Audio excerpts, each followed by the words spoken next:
Gopinath, for giving this opportunity to share some of my understandings of the system of knowledge with which I have spent all my life. I was listening very carefully to Professor Narasimha, and I pray God that many more such minds are available in India in the fraternity of science. The India will change. That will be the real change in India. I do not know, I asked him that, don't you think that there should be a course component in all institutions on such theme? And he told me, he reported to me, I don't know, perhaps you may know, he said that in this very institution, he had already framed a course on history of Indian science and philosophy. That's what he told me. I do not know that is in use. People know about it or not, but he did that. But it should not happen only here. My request to all my colleagues and friends of the science faculty is this, that if possible, what about now the credit systems you have started? No? So any credit, if you can frame a course and make it available to the learners. Make it graded ones, so you can start from school level, college level, university level, they can do that. This will be a great service to the nation. We have created such a huge gap. It is unfortunate, and it is our moral responsibility to see that the gap is minimized. So this is just, I will not be all the sessions, so it is kind of a suggestion that I want to make to all of you, that if you find the knowledge is valuable, let it be made available to one and all. And the best way to do it is to put it into the mainstream of education. And you can do this job. Well, I have one side story. You also have another side of story. But we can do it together. Now that comparison, the kind of a comparison that he made, and then the conclusion that he drew, it is this approach with full authentication. Our traditional training is like this. Namulam likhyate kinchit. We do not write anything without a proof, without a document in hand. Na anapekshitam uchya. Issues are to be taken for discourse. So, Sutra, Bhashya, Vartika, Tatparya, so up to 10th century this has happened. This phase of development is known by the name Prachina Nyaya. And the dialogical mode was issue-centric. Issue is at the center. And you will see that by the time of 10th century, many questions were answered, but some remained, and even today they remain and will never be answered finally. Two issues were very prominently prevalent in the 10th century at the time of Udayanacharya. Udayanacharya wrote Parishuddhi. Udayanacharya from Mithila, he wrote 2 texts on 2 issues.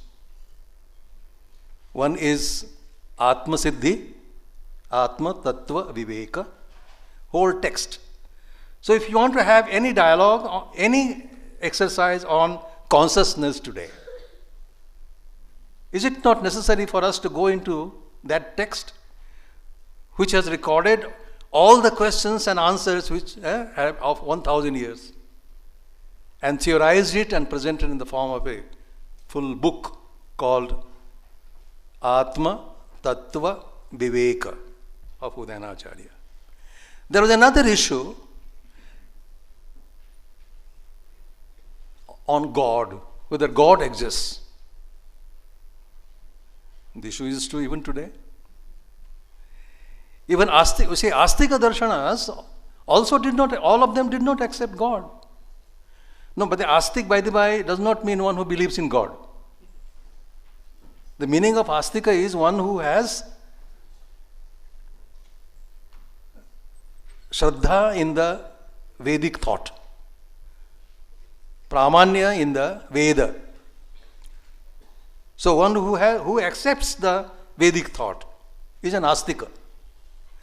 Even among them, the philosophers disagree that whether God is necessary for explaining everything, or we can explain everything without God. For example, Purva Mimamsa did not accept God. Now you heard that Sankhya, there was Nirishwara Sankhya. Vaisheshika in the beginning did not accept God. So even Astika Darshanas, you can see, those who had complete faith in the Vedic thoughts did not have place for God. But in Nyaya Shastra, right from the very beginning, right from Gautama, had created a space for God. And he kept on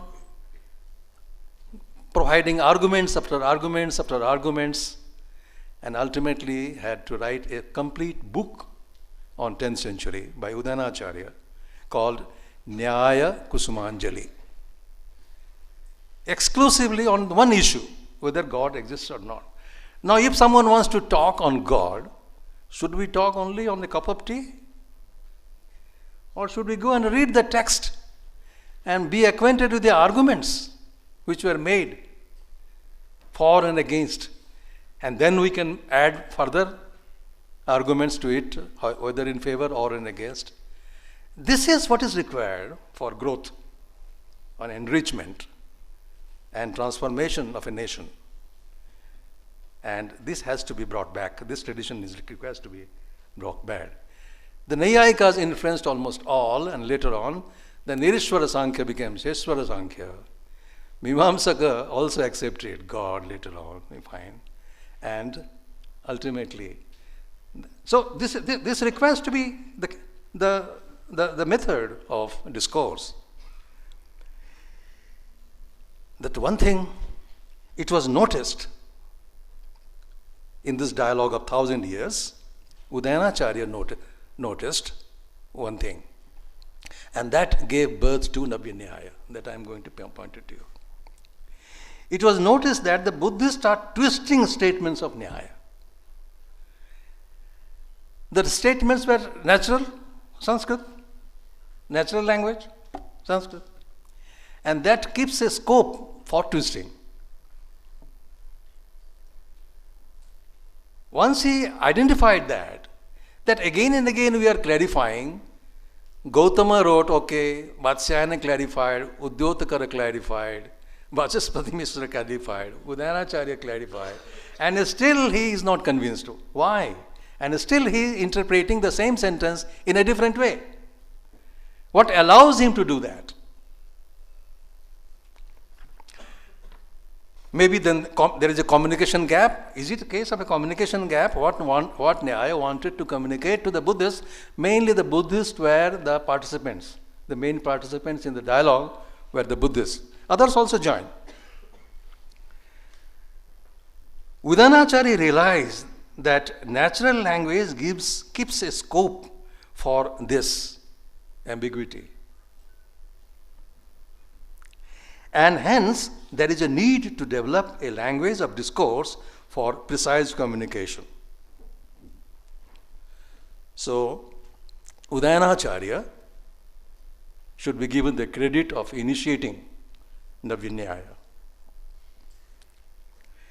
That gave birth to the development of Navya-Nyaya language. So he felt a need. If I continue to communicate through the ordinary language provides a scope for different interpretations. And so what I wanted to communicate is not being communicated. So why not just develop a language through which, if I communicate, the participant can understand whatever I want him to know, and I will also understand what he wants me to know. And then perhaps we may arrive at the truth. All these dialogues were of the nature of Vada, Vada. And Vada is defined as what? Vada is a discourse. The aim is only to arrive at the truth. Tattva bubhutsu katha. Katha is Vada. Katha is a discourse. A discourse, but what is the aim of a discourse? To arrive at the truth. Tattva bubhutsu katha.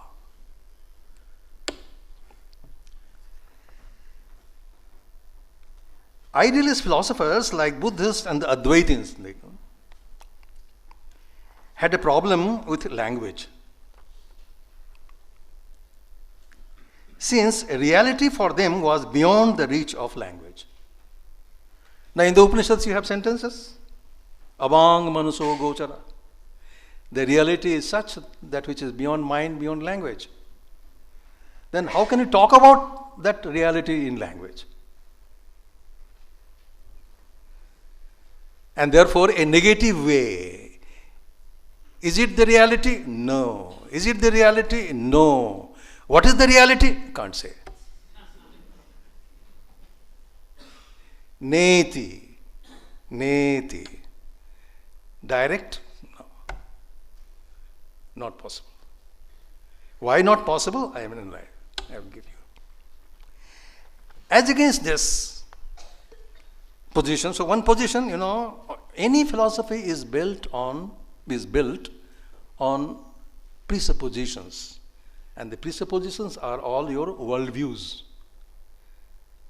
And therefore, if you have to understand the philosophy of a particular philosopher, it is necessary that you first know his worldview. Otherwise, you cannot. As against this, so this is clear. So language cannot capture reality. This is one position. Who? The idealists. Idealists are not compatible with language. As against this, the Naiyayikas held that reality is that which is knowable and nameable. It's just opposite. It is beyond mind. Reality is beyond mind, beyond language. Reality is within mind, within language. Position. Language comes when? When I know. Language intervenes when I know. If I do not know, how can language come? So that if X is reality, X is to be known. So this is the definition of reality. That which is knowable and that which is nameable is real. That is a position taken by the Indian logicians. Naiyayikas took this position. It is not the case that language has no capacity. Nayayika continues, he says. It is not the case that the Nyaya has no capacity of capturing reality. This is not true. Rather, it is the human limitation of knowing reality. If I know reality, no problem. Language will help me to communicate. If I do not know, language does not help. That's all. So the fault is not with the language. The difficulty is not with the language. The difficulty is with the knower. So if you know the reality, you can express that knowledge in language. once one knows, he or she can capture that in language. Thus, a verbalizable cognition, sabikalpaka jnana, that was the tug of war. Sabikalpaka jnana alone is verbalizable. Because a sabikalpaka jnana presents a structure of content.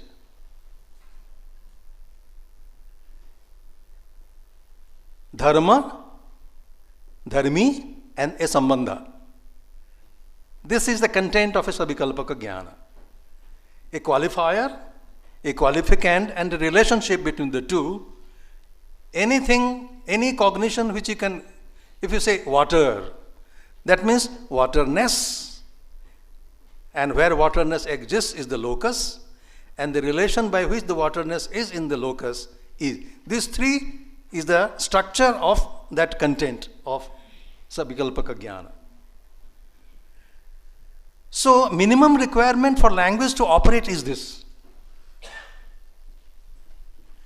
Language will come into play if and only if the knowledge presents a structured content. And that structured content has some kind of a property, and the locus of the property, and the relation to connect the located and the locus. Now suppose if you are Advaitin, can you buy this?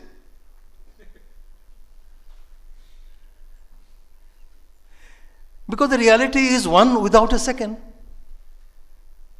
So there is no structure at all. If you are a Buddhist, can you afford this? No. Because Swalakshana is the reality. Swalakshana is Nama Jatyadi Rahita. And for Buddhists, these are all mental constructions. So all dharmas that you see, dharma is not really.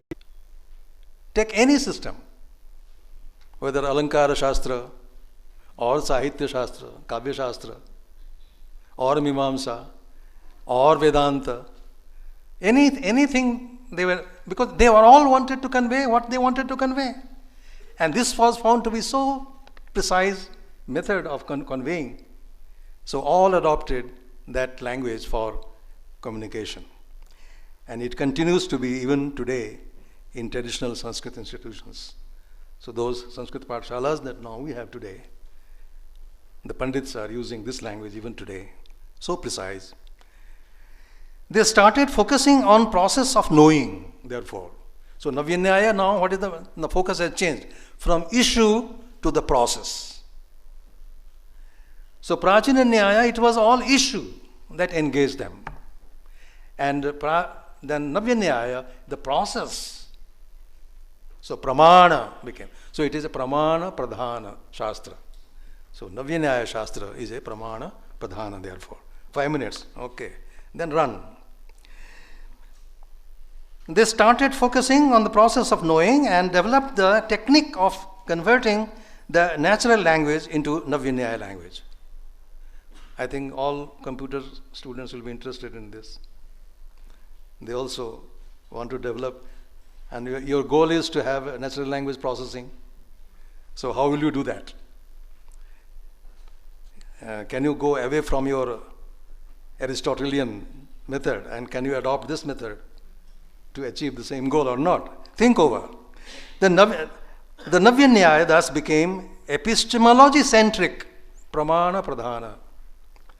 Gangesha Upadhyaya of Mithila wrote Tattva Chintamani, which has 4 sections: Pratyaksha, Pramana, these are the processes, 4 processes: Pratyaksha, Anumana, Upamana, and Shabda. I read out now simply. The worldviews of the Nyaya school and the school of Vaisheshikas have already merged. Now, the Sardarshanas were there in the beginning. So Nyaya was different from Vaisheshika. But over 1,000 years of, I say, debate, they found that the view of the Naiyayikas are quite acceptable.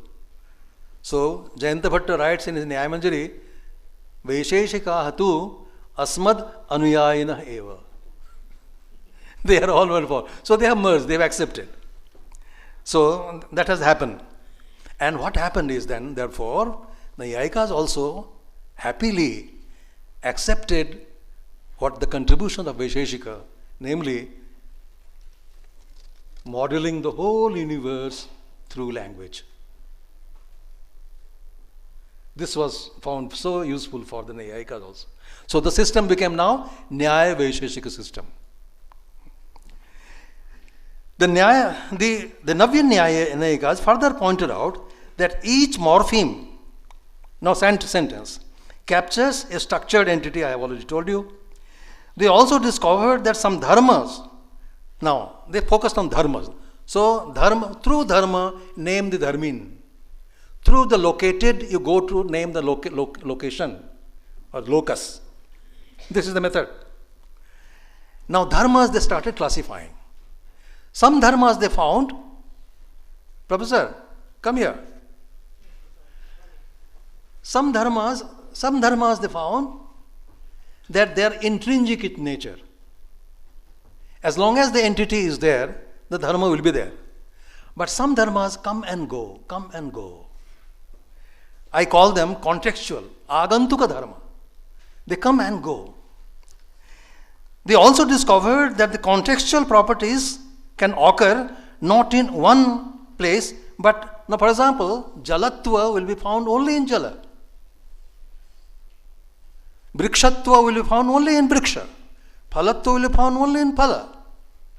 But these contextual properties may occur in more than one laws. For example, if I say a danda is a karana of a ghata, now dandatva will be in danda all along as long danda is there. But karanata will not be always there. So karanata is a contextual property. So they classified the contextual property and the intrinsic properties. The Navya developed a device to achieve this goal. They introduced the concept of avachedaka. This is the method, the device through which preciseness was achieved. Now if I find that the karanata is found in many places, and if I am going to talk about the karanata in the stick, in the danda, what is the method to talk about karanata in danda? This method of avachedaka localized, specified the locus of that karanata about which you are talking. How to make it in language? Delimit that karanata by a property which is in the locus of that karanata. So the danda has a karanata, and in the same danda there is now dandatva. Dandatva, so wherever dandatva will be there. Through that dandatva, if you can delimit karanata, so karanata becomes dandatva avachinna. And that dandatva avachinna karanata cannot be in tantu. Tantu also can be a cause of cloth. So karanata also is in tantu. But the karanata in tantu is delimited by tantutva. The karanata in danda is delimited by dandatva.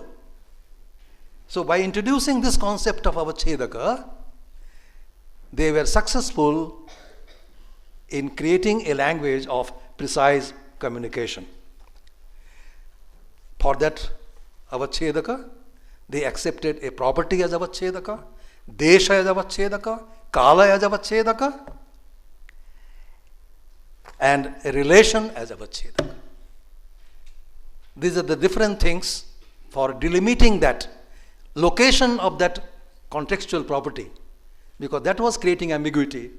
That is the scope of creation. So if you can localize it, you can pinpoint the locus of that, then perhaps your communication through language will become precise.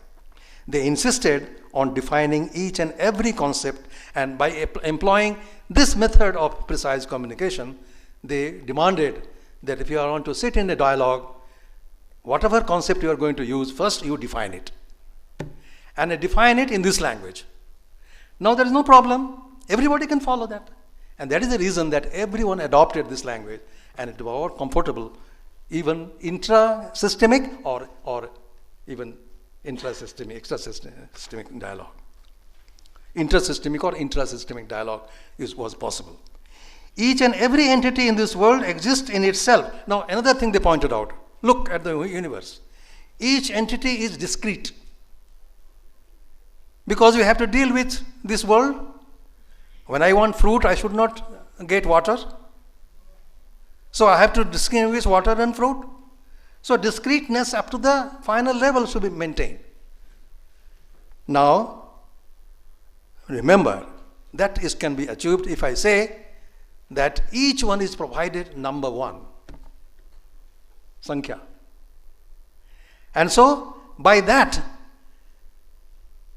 anything is in itself by the relation of identity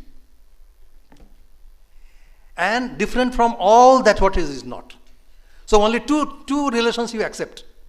Relation of abheda, identity, and the relation of bheda.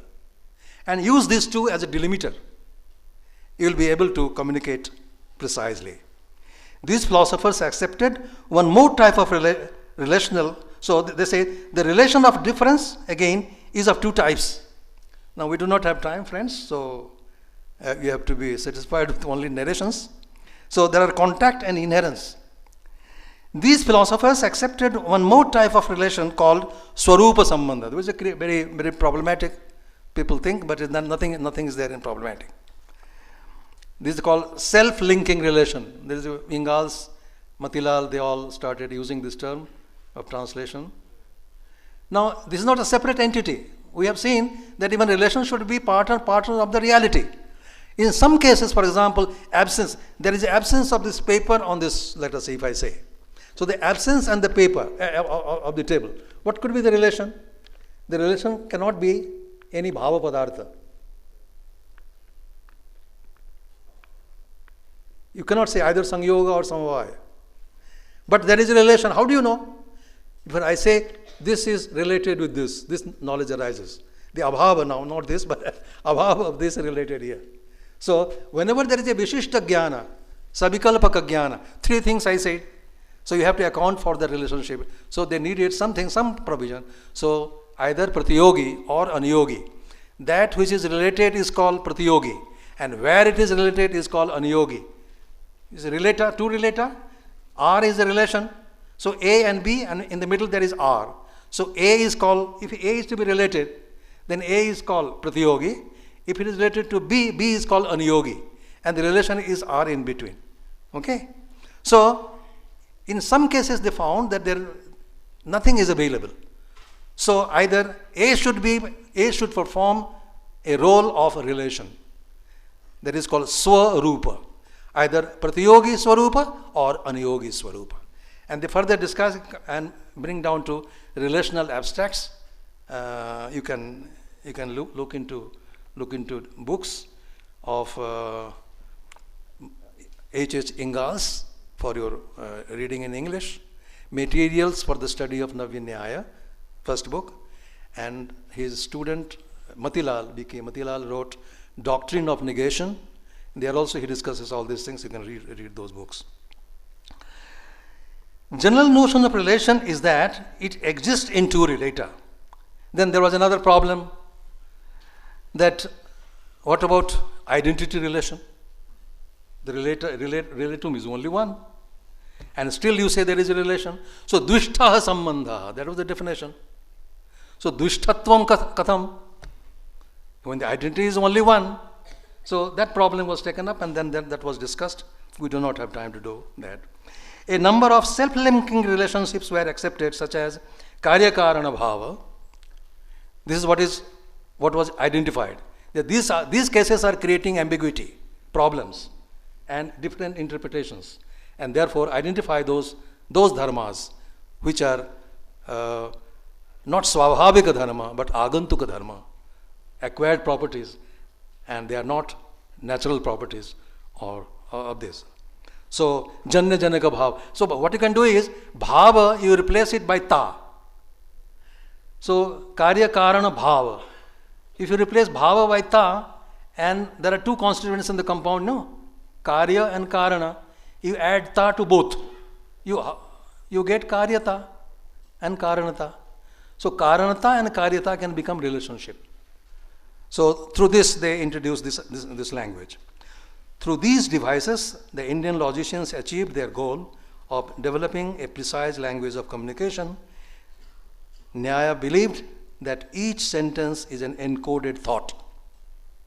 Language, now the attitude towards language also is changed now. What is language? Jnana purvakaha shabda vyaparaha. I speak, I write, before that I have jnana. So what is the ontology of a sentence? Sentence is encoded thought, encoded knowledge, encoded cognition. So if I analyze my sentence, what I am analyzing? I am analyzing my thought. So that method was adopted. So Nyaya believed that each sentence is an encoded thought. Language analysis, therefore, is an analysis of thought. Just 2 minutes, only 1 minute. Or the Navya Nayayikas also contributed to the method of decoding a sentence. It's a Shabdabodha Prakriya is a huge contribution they have made. And in that, others also participated, like Vyakarana, Mimamsaka, they all, it's a very rich area of study for you. Their Parishkara Paddhati is a wonderful method of improving definitions. So you start with a provisional definition and go on improving upon it. So they had a definition of a definition. They created a definition of a definition, and any definition that you want to develop must satisfy that definition of a definition. And therefore, a method called Parishkara Paddhati was adopted to introduce this Navya Nyaya language, and a perfect definitions were. So you have Purvaksha Vyapti Lakshana, Siddhanta Vyapti Lakshana, all that you will find. This is how the whole thing and I wanted to demonstrate one sentence, no? If 1 minute, if you have, I could have said it. Let us see how Navya Nyaya will expand a simple sentence, Bhutale Ghata Na, let us say. A simple sentence in Sanskrit, it means there is no pot on the ground. A simple natural language sentence. Now they will start creating language. Bhutala Nishtha, you see? Now, so Bhutale, the Saptami Vibhakti is giving you the Adhara kind of an idea, the Adhara. So Ghata is Adheya and Bhutale is Adhara. And now the language is created in this way, you can see. Bhutala Nishtha, Adharata Nirupita, Adheyatavan Ghata, Bhutale Ghata. If you say Bhutale Na Ghata, then Bhutala Nishtha, Adharata Nirupita, Adheyatavan Ghatabhava. Now Ghatabhava is Adheya. Now Ghatabhava itself we want to expand. You come to the real. So all informations encoded there will be revealed. So Ghatabhava, I will write is equal to Ghata Pratiyogika Abhava. Ghata is not Pratiyogi every time. Only in the context of Abhava, Ghata has become Pratiyogi. So Ghata Pratiyogika Abhava. Why do you call Ghata Pratiyogika Abhava? Because Ghatanistha Pratiyogita Nirupaka Abhava. Why I am talking of the Pratiyogita which is in Ghata? Further specify. Ghatatvava Chinna Ghatanistha Pratiyogita Nirupaka Abhava. In this way you go on expanding. And whatever you want to convey, if you have conceived it clearly, you can frame this language and you can communicate with your participant. And you can communicate whatever you want to communicate, and you can also understand whatever he wants to. So that became a precise language of discourse, and this is how the depth in understanding each other's worldviews became possible, and depth in epistemology, Indian epistemology, was acquired. Friends, as a student of Nyaya, I am still a student of Nyaya. And whatever little I have understood, I have told you, shared it to you. If you find it useful, take it. If you do not find it, throw it. But I believe that it is useful, because I have seen that hundreds and hundreds of years this is in use. If your symbolic logic was a language of discourse, why should not Navya language should become a medium of discourse. And it is proved that any system of thought comfortably could communicate, could take part in a dialogue through this language. I'm waiting for the scientists to make use of it and take the country further in this. That will be the real contribution of you all. Once again, I thank the organizers for giving this opportunity. Thank you all very much.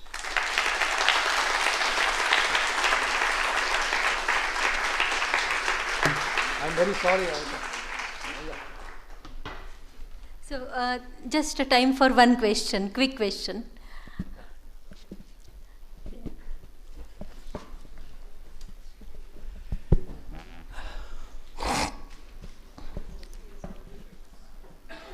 Yeah, as you mentioned, there are 4 ways of inquiry: direct perception, upamana, and shabda pramana. But so far as modern science is concerned, we give importance to direct perception. I'm unable to. It's echoing. I can't know. Can you come a little closer to me? Now. Yeah, pratyaksha, anumana, upamana, shabda.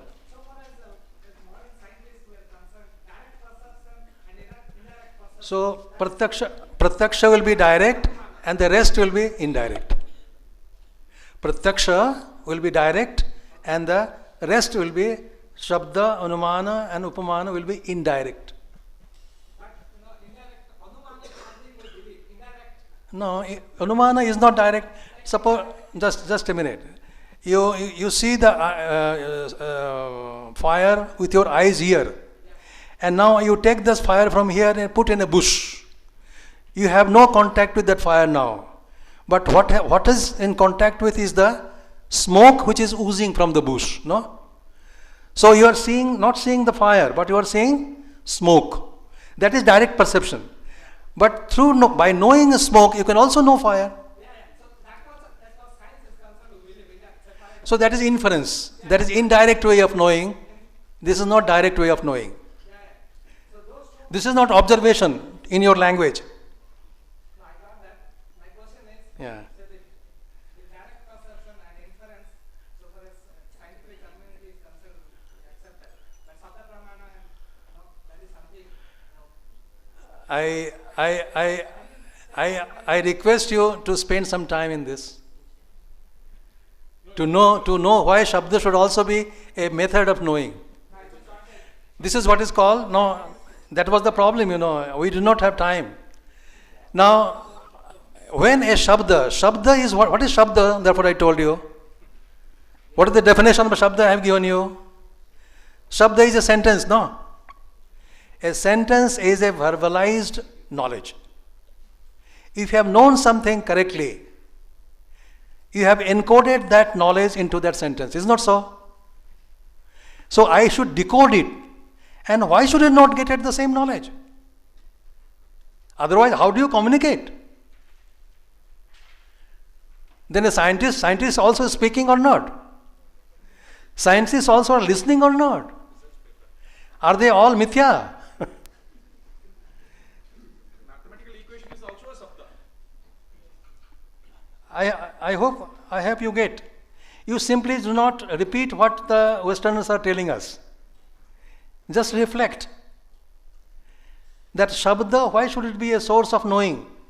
Which Shabda will be a source of knowing? If that Shabda is an encoded thought of a Pramata. So Apta Vachana is Shabda.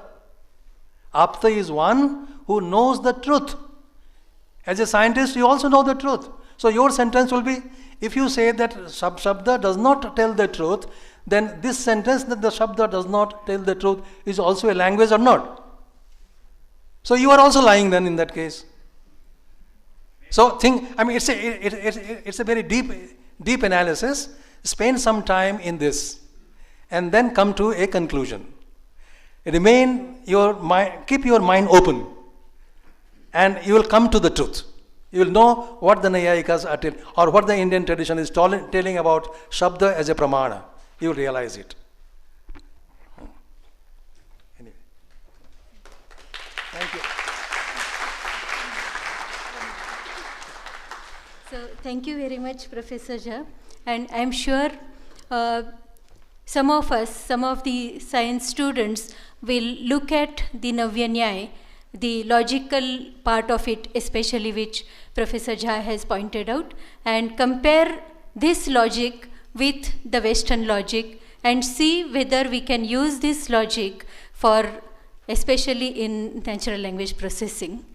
So thank you very much, Professor Jha, for this. You can also develop new logic. Yes, definitely. Need not be that everything should be put into that model Yes, only. yes, but we can at least start with this and then take it further. Right.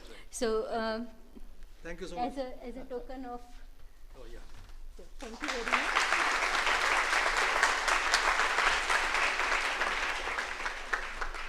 And now I invite Professor M.D. Srinivas, who is a theoretical physicist by training, but for almost 2 decades, he has been working on history and philosophy of science, looking at various texts, especially the Kerala mathematics, and he has contributed to the Indian tradition of science with 3 books: Contributions to the History of Indian Mathematics, then Ganita Yukti Bhasha recently he published, and he has also published a book, 500 Years of Tantra Sangraha, on which he will also be giving the tutorial.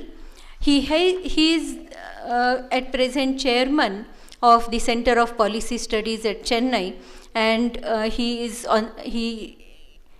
has been member of various important bodies such as the INSA Advisory Board on History of Science, then Indian National Commission for History of Science, and also Indian Council for Historical Research. He was also vice chairman of the prestigious Indian Institute of Advanced Studies, Shimla, and member of Central Sanskrit Board. So I invite Professor Srinivas.